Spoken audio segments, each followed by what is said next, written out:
voilà, Heureuse à mes côtés qui prend la place de chroniqueuse. Bonjour Heureuse. Jennifer, rebonjour. Ah oui, rebonjour.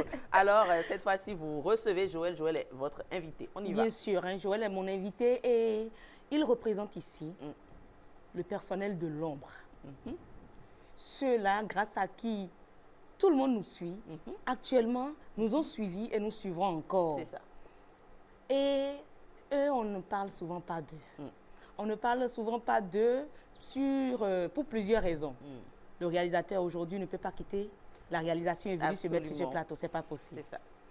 Il a fait exception, il est là avec nous. Mais depuis une certaine heure, il était déjà dans les câblages. Absolument. Joël Mian, je vais vous laisser vous présenter aux téléspectateurs. Ok. Bonjour, moi c'est Joël Mian. Je suis informaticien à la SRTV. Vous avez compris. Comme Absolument. je parlais des câblages. Vous avez omis le prénom Jésus. Vous savez comment se nomme Jésus par ici. C'est pour les intimes. C'est pour les Ah, d'accord. Les intimes, c'est désormais public. Hein. Alors, on y En va. tout cas, nous vous avons invité ici pour parler de la santé de vous, nos hommes de l'ombre. On n'en parle souvent pas.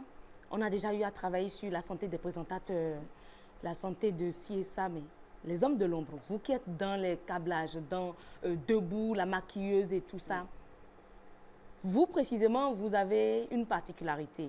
Ils sont deux, sur qui j'ai posé mon regard, je dirais, que j'ai suivi. Il y a Eman Akosinou également, qui ont, en tout cas, un suivi strict de leur santé. Ah oui. Ah oui, franchement. Et malheureusement, je n'ai pas pu avoir Eman également sur ce plateau. Comme on parle des hommes de l'ombre, ils n'aiment pas la lumière. Ils n'aiment pas la lumière. Alors, Joël, dites-nous tout sur comment vous vous comportez pour votre état de santé. Ok, merci Heureuse. Oui. Déjà, par rapport à ma santé, je fais régulièrement des bilans de santé. D'accord. Déjà, J'avais la question à poser. j'évite beaucoup l'automédication. Ah, Je peux compter le nombre de fois, peut-être en 5 ans, le nombre de fois je vais vraiment à l'hôpital et parce que vous avez hospitalisé. prévenu tout ça à travers Oui. les bilans de santé. Voilà, donc je le fais au moins 2 fois dans l'année. Ah, mais oui. Et l'autre chose aussi, c'est que je n'attends pas forcément de tomber malade avant d'aller. Dès que je sens les premiers symptômes, c'est vrai que, il y a de cela quelques années en arrière, je n'avais pas l'habitude de le faire. Mais quand j'ai pris conscience de la chose, dès que je sens les symptômes, les débuts de symptômes, je ne vais pas aller acheter du paracétamol ou des vitamines et commencer par prendre, non. Oui. Je vais directement en consultation. Ok. Je vais faire ma consultation, on prélève mon sang, on me fait toutes les analyses possibles pour voir ce que j'ai. Et la plupart du temps, c'est soit le palu ou l'infection que je traite rapidement. Et là, je me retrouve. D'accord. Et justement, vous le savez, vous commencez à le dire, notre travail quand même, c'est un travail de stress. Vous le disiez, les téléspectateurs n'ont pas pu voir, mais il y a eu tout un travail qui s'est abattu juste avant qu'on démarre cette émission ce matin. Je l'ai tiré d'un câblage actuellement. Absolument. Mais avec tout ce stress-là, est-ce qu'on a toujours le temps, parce que on vous voit, Joël, on sait, on est souvent ici, pas toujours le temps, rentrer un peu tard, se lever tôt. À quel moment on se pose pour faire un bilan, aller aux soins de façon aussi formelle, tout ça? Voilà. On planifie. Quelles que soient nos occupations. Je pense que lorsque nous tombons malades, et malheureusement, nous avons eu le cas de certains collègues qui nous ont quittés. Oui, malheureusement. Le travail a commencé paix à leur âme. D'accord. Quand vous vous retrouvez dans une situation où vous êtes hospitalisé et tout, mais vous ne pouvez plus travailler. Absolument. Donc, nous pouvons très bien trouver du temps. C'est ça. Pour aller nous soigner, pour aller en consultation. C'est important. Et le fait que nous sommes là, nous savons à quelle heure nous venons, c'est vrai, mais à quelle heure nous rentrons à la maison, nous ne le savons pas. Il y a la fatigue. Absolument. Et ça, c'est un élément que plusieurs personnes, plusieurs collègues négligent, la fatigue extrême. Moi, il m'arrive franchement parfois d'être excessivement fatigué. et de ne pas pouvoir faire de mouvement. Moi, Tout excessivement est fatigué. en Et léthargie. Et il faut connaître son corps. Oui, pour parce se qu'il arrive poser. des périodes où nous travaillons sans relâche. Enfin, c'est pas tout le temps. Surtout Je- pour j'explique, lorsqu'il y par a de exemple, grands comme nous sommes en événements. fin d'année, il y a Absolument. la campagne, les Exactement, élections, les Vodou Days, la la CAN CAN et tout. actuellement. Nous sommes là tout le temps à travailler et tout. Donc, après tout ça, toute cette période, il y a la fatigue qui s'accumule. Et on le sent véritablement. C'est ça. On le sent véritablement. Et comme je le dis avant, bien, il y a quelques années en arrière, c'est l'automédication. Ça, et pour tenir, les vitamines et tout. Pour tenir. Mais après, j'ai compris que cela ne faisait pas du bien. Et puis, bon, moi, je fais beaucoup de sport. OK.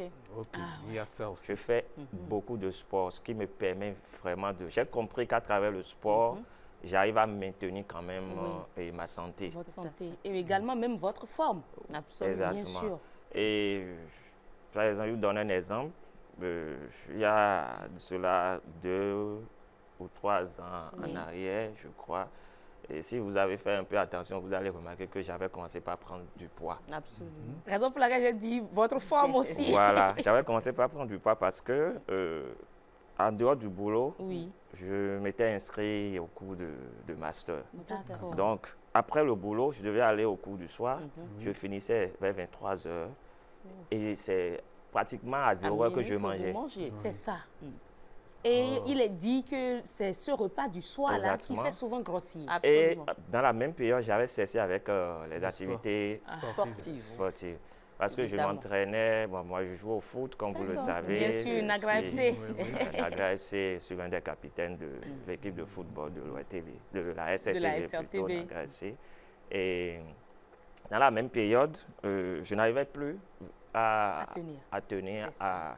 à m'entraîner, à jouer au foot. Sinon, je pratiquais le foot les vendredis soirs, la nuit, et les dimanches matins, parfois aussi les samedis matins.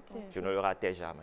Mais pendant toute cette période où je suivais les cours, Stop. je le faisais peut-être une fois par mois. OK. Et mon alimentation, je grignotais en 2 repas C'est ça. et tout. Et j'ai pris du poids. Absolument. Moi-même, je me sentais lourd. C'est ça. Et Donc, cette lourdeur Voilà. n'est Donc, pas après, agréable. il a fallu que je reprenne avec mes habitudes, sport. Et vous avez j'ai constaté le commencé- changement dans votre changement vie que de je me sens à l'aise. C'est ça. Je me sens à Plus l'aise dans ma... léger. Oui, je me sens plus léger dans... Effectivement. encore, Et, et puis, et vous savez, ce matin, il y a quelque chose qui m'a réjoui. Oui. En venant au boulot, sur le tronçon Cotonou, la route inter-État, Oui. Cotonou, je dirais Calavi, Calavi et tout ça. Coco Kodji. Mais 1er janvier, les gens ont pris d'assaut les terre-pleins centraux pour... Pour faire des marches. Oui, et les gens sont en pleine activité. Je dis, mais waouh! Franchement, c'est intéressant. Les gens sont en train de prendre conscience Absolument, de que l'importance du sport, de du la sport, marche. de même leur santé. Absolument. L'importance de prendre conscience que, bon, franchement, quand je préviens, Oui. Joël Mian fait partie, il sera peut-être étonné que je le dise, de ceux-là qui, rarement, sinon, n'ont jamais pris d'arrêt maladie. C'est ça. Oui. Ah, vous avez bien enquêté, hein? Ah, mais quand même. J'ai posé mon regard sur 2 personnes. Absolument. Herman, il est vraiment l'homme de l'ombre, il n'a vraiment pas souhaité. Mais franchement, et Herman, c'est jusqu'à sa famille. Et je vais nous inviter, parce que je l'ai dit lorsqu'on parlait du bilan de santé, Bien sûr. que beaucoup, presque tout le monde, aujourd'hui, l'État a instruit, a exigé que les entreprises assurent leur personnel. Le personnel est assuré, mais c'est beaucoup plus les épouses, quand elles tombent enceintes, qu'elles bénéficient de cette assurance maladie. Les hommes, à peine vont faire leur bilan de santé, à peine bénéficient de cette assurance-là. Il nous le faut.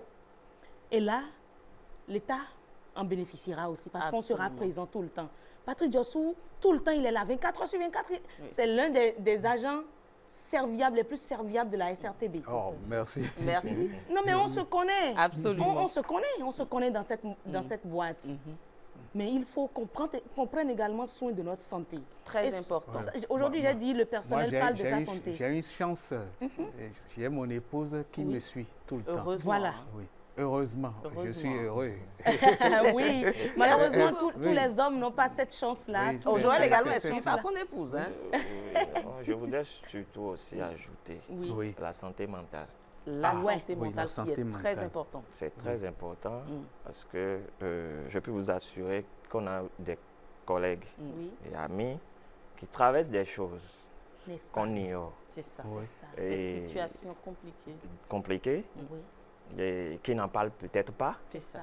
d'accord? Et ils accumulent tout ça. Tout ça a un impact même sur la santé physique. Physique. C'est ça. Et même sur le rendement au travail. Oui, sur le Absolument, rendement absolument. au travail. Donc, Absolument. Merci d'avoir abordé ce sujet. Il y a tellement à dire. oui, il y a- Heureusement oui. que vous avez tiré la sonnette d'alarme. Heureusement. Oui.